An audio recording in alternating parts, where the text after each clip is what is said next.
Hello friends, today I would like to discuss how to keep the UTI under control. First and foremost, we have to follow the standard this sterilization process wherein we wash our hands, we wash our private part. Apart from this, just to keep the infection under control, the UTI under control, so I take this Cranpec D. This is Cranpec D. Cranpec D. This consists of Canberry and D menus. So I daily take one in the night before going to bed. रात को सोने से पहले dinner के बाद मैं ये लेता हूँ. तो क्रैनपेक डी से क्या होता है कि ये एक कोटिंग करता है अपने ब्लैडर, जो यूरिनरी ट्रैक होता है उस पर एक ये लेने से कोटिंग आ जाता है. तो जितने भी माइक्रो ऑर्गेनिजम्स, हार्मफुल ऑर्गेनिजम्स है, वो जो अपना यूरिनरी ट्रैक है उस पर स्टिक नहीं होते, उस पर वो चिपकते नहीं है. एंड जब आप पानी ज़्यादा पीते हो तो it washes out, it comes out with the urine. तो ये रात को लेना है और पूरी रात को इसके लिए लेते हैं कि पूरी रात वो पूरा 8-9 घंटे में वो पूरा उसका इफ़ेक्ट जो होता है वो पता चलता है. तो एक कोटिंग आ जाता है, तो उससे बहुत यूरिनरी ट्रैक यूटीआई प्रिवेंट करने में थोड़ा हेल्पफुल होता है. दूसरा है ये यूरीमैक्स 0.2. यूरीमैक्स 0.2 ये भी सिप्ला, ये भी दिस इज़ फ्रॉम सिप्ला यूरीमैक्स 0.2. अब ये जो होता है जब आप 40 की उम्र को क्रॉस करते हो तो आपको प्रोस्टेट में एनलार्जमेंट होता है. कुछ मेल्स में होता है कि प्रोस्टेट एनलार्जमेंट होता है. तो वो क्या करता है, जब प्रोस्टेट एनलार्जमेंट होता है जब हम कैथेटर डालते हैं तो अंदर वो रब होता है यूरेथ, जो यहाँ पे यहाँ पे नीचे प्रोस्टेट है, ऊपर अपना यूरेथ्रा है. तो होता क्या है कि जब हम कैथेटर डालते हैं तो अंदर वो छीलता है, अंदर वो घिसता है. तो उसके कारण आपको डायसूरिया होता है. मतलब डायसूरिया एक बार बार जो घिसता है कैथेटर अंदर यूरेथ्रा में, तो उससे इन्फेक्शन यूटीआई होता है और बैक्टीरियल इन्फेक्शन होता है जिसको हम डायसूरिया कहते हैं. जब डायसूरिया होता है तो आपको डिस्चार्ज होता है थ्रू प्राइवेट पार्ट, पेन होता है, पस होता है, और फिर आपको कल्चर का एडवाइस दिया जाता है just to have the proper antibiotic to kill the infection.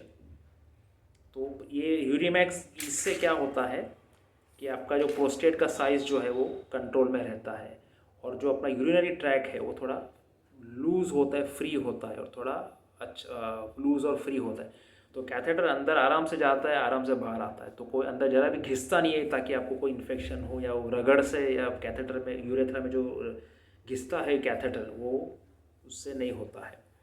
तो मेरा जो लास्ट अल्ट्रासाउंड हुआ था उसमें मुझे प्रोस्टेट एनलार्जमेंट आया था, तो उसके लिए मुझे यूरीमैक्स 0.2 की एडवाइस दी गई थी. जब आपकी एज बढ़ती है तो प्रोस्टेट में भी एनलार्जमेंट बढ़ता है, तो आपको यूरीमैक्स 0.4 दिया जाता है, एडवांस जो होता है थोड़ा कंट्रोल करने के लिए. तो इसके लिए आपको अलग अलग उसके पावर के डोजेज होते हैं वो आपको दिए जाते हैं. हाँ, अब नया एक ड्रग स्टार्ट हुआ है सिप्ला का, आई थिंक इसी मंथ सितंबर 2025 में ही 3 या 4 तारीख को सिप्ला ने एक नया इंट्रोड्यूस किया है, हुएना, बराबर है. इसके अंदर है मिथेनेमाइन हिप्यूरेट. तो ये क्या करता है कि जो अपना यूरिन में जो एसिडिटी होती है तो उससे मिलके वो एक तरह का एक जो बैक्टीरिया जो होता है उसको सप्रेस कर देता है. तो ये एक नया एडवांसमेंट है जो हम जो कैथेटराइजेशन करते हैं उन पेशेंट्स के लिए. तो ये क्या करता है कि बैक्टीरियल ग्रोथ जो है वो सप्रेस कर देता है. और ये ऐसा मानता है, सिप्ला का ये मानना है कि 70% जो जो डिपेंडेंसी एंटीबायोटिक पे वो कम हो जाएगी ये लेने से. तो मैंने भी ये स्टार्ट किया है, मॉर्निंग में एक और रात को एक. तो मुझे फ़र्क लग रहा है थोड़ा. तो ये एक फर्स्ट एड है, it's an antiseptic for the urinary track. तो इससे आपका जो इन्फेक्शन जो होता है वो उसमें हेल्प करता है, इन्फेक्शन को कंट्रोल रखने में हेल्प करता है. It's an antiseptic for your urinary track.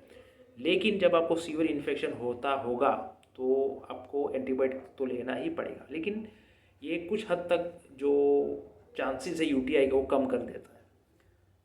तीसरी मतलब और एक चीज़ इंपॉर्टेंट चीज़ है कि आप कैथेटराइजेशन रेगुलरली कीजिए, एवरी 3 साढ़े 3 घंटे में आप कीजिए.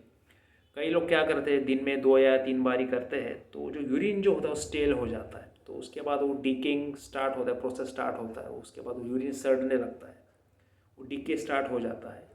तो मैं पानी ज़्यादा पीता हूँ। ये तीन चीज़ के अलावा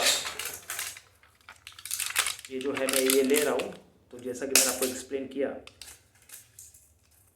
बराबर है। तो ये हुवेना from Cipla, this is Urimax 0.2 from Cipla, and this is क्रैनपेक डी फ्रॉम इप्का लेबोरेटरीज। ये आपको हर एक केमिस्ट में मिल जाएंगे। तो ये 3 मैं डेली लेता हूँ विदाउट फेल, तो मेरा यूटीआई कंट्रोल में रहता है। और मैं एवरी 3-3.5 घंटे के बाद ब्लड ड्रेन करता हूँ कैथेटर से, तो उससे इन्फेक्शन कंट्रोल में रहता है। तो पानी थोड़ा ज़्यादा पीता हूँ और ये सब चीज़ें करता हूँ मैं। और एक चीज़ है कि आपको कॉन्स्टिपेशन नहीं रखना है। कॉन्स्टिपेशन जब आपको होगा तो आपको यूटीआई होगा, क्योंकि कॉन्स्टिपेशन से होता है कि आपका जो यूरेथ्रा दबता है, तो जब आप कैथेटर जब भी डालते हो तभी वो घिसता है अंदर उसके, तो कॉन्स्टिपेशन से भी आपको यूटीआई कभी कभी होता है। तो कॉन्स्टिपेशन भी नहीं होना चाहिए। तो मैं एक सिंपल डाइट फॉलो करता हूँ। रोटियां है, घर की सब्जी है, चावल है। नॉनवेज में कभी भी मतलब अवॉइड ही करता हूँ।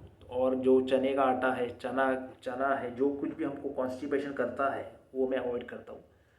कुछ चीज़ें ऐसी होती है जो हम खाने के बाद हीट रिलीज़ करती है, तो वो चीज़ को भी हमको अवॉइड करना है, क्योंकि अपना यूरिनरी ट्रैक्ट जितना ठंडा रहेगा उतना हमको अच्छा रहता है हमारे लिए। अंदर बॉडी के अंदर ठंडक रहेगी तो वो अच्छा होता है। जितने आप गर्म चीज़ आप खाओगे, जो खाने के बाद वो बॉडी में हीट रिलीज़ करती है, तो तकलीफ़ होता है, वो यूरिन में बर्निंग होता है, वो सब मुझे कंफर्टेबल नहीं लगता, तो मैं वो चीज़ें सब अवॉइड करता हूँ। बॉडी पानी ज़्यादा पीता हूँ, बॉडी जितनी कूल रहे उतना अच्छा है मेरे लिए। मसाला, तेल, ज़्यादा मिर्ची, ये वो सब मैं अवॉइड करता हूँ। सिंपल खाना खाता हूँ मैं, सिंपल फूड लेता हूँ, जो घर की दाल सब्जी है, ऑयल कम, मिर्ची कम, मसाला कम, वो सब मैं वो मेरा डाइट रहता है, तो ताकि कॉन्स्टिपेशन भी ना हो और अपना सिस्टम स्मूथ चलना चाहिए। और फ्रूट से, सैलड से, ये सब मैं ज़्यादा लेता हूँ, तो इम्यून सिस्टम भी अच्छा रहता है और बॉडी में भी बहुत हेल्पफुल होता है। तो आई होप आपको ये वीडियो अच्छा लगा होगा और आपको कुछ नया सीखने को मिला होगा। तो ये तीन चीज़ों से मैं अपना यूटीआई कंट्रोल में रखता हूँ। पर लेकिन बाकी let's hope for the best. UTI तो कितना भी आप करो, यूटीआई तो आपको होता ही है, बट इन सब चीज़ों से you can keep under control. तो मेरी कोशिश रहती है कि जब कम से कम यूटीआई हो, ताकि मुझे एंटीबायोटिक ना लेनी पड़े।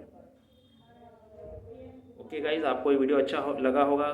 कुछ भी है तो कमेंट्स में कुछ कमेंट्स कीजिए, तो ठीक है। Okay, happy weekend, good night.